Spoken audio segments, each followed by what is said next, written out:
নমস্কার, কল্পনা রান্নাঘরে আপনাদের সবাইকে স্বাগত। মাছে ভাতে বাঙালির দুপুর হলেই মাছের দরকার। আর যদি হয় এরকম একটা মাছের হালকা পাতলা ঝোল, তাহলে তো আরোই জমে যাবে। এই যা গরম পড়েছে তাতে রিচ খাওয়াটা সম্ভব নয়। তার জন্য আমি এরকম একটা মাছের ঝোল বানিয়েছি, একদম হালকা পাতলার মধ্যে, কোনো মশলা ছাড়া। এটা বানাতে আমাদের কি কি উপকরণ লাগছে চলুন দেখে নিই। প্রথমে আমি পাবদা মাছের মধ্যে নুন, হলুদ গুঁড়ো আর সামান্য কাঁচা সর্ষের তেল দিয়ে ভালো করে ম্যারিনেট করে নেব। যে মাছের আঁশ নেই সেই মাছটাকে আমি এরকম সর্ষের তেল দিয়েই ম্যারিনেট করি, যাতে কড়াই দিলে না ফাটে। যদি তেল না দিই, কড়াতে ডাইরেক্ট দিলে মাছটা ফাটে, যেহেতু এই মাছের আঁশ নেই। আমার মাছ ম্যারিনেট করে রাখা হয়ে গেছে। এবার আমি কড়ার মধ্যে সর্ষের তেল দিয়েছি। সর্ষের তেল গরম হয়ে এলে আমি একে একে সব মাছগুলো ভেজে নেব।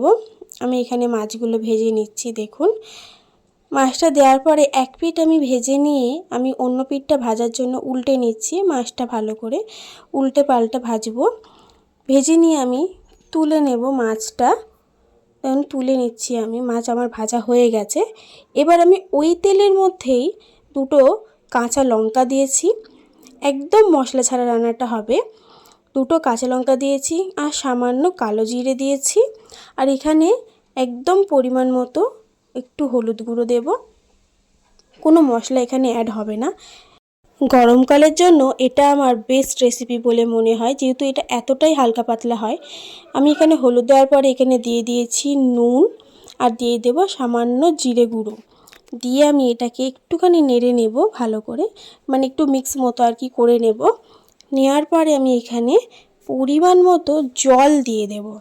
এখানে পরিমাণ মতো আমি জল দিয়ে দিচ্ছি। আপনারা যতটা ঝোল রাখতে চান সেই অনুযায়ী দেখুন আমি জল দিয়ে দিচ্ছি, আপনারাও সেই অনুযায়ী জল দিয়ে নেবেন। দেখুন এখানে কিন্তু কোনো মশলা অ্যাড সেরকমভাবে হয়নি।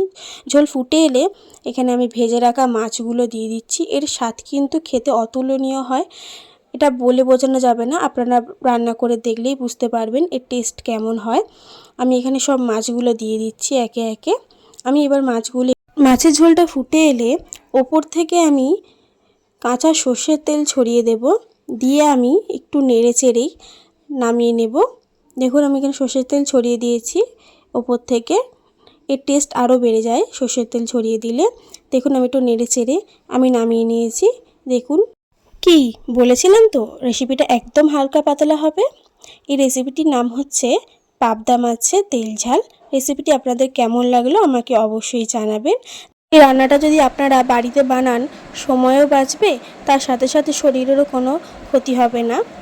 দেখা হচ্ছে নেক্সট অন্য কোনো রান্নার ভিডিও নিয়ে। ততদিন ভালো থাকবেন, সুস্থ থাকবেন। ধন্যবাদ।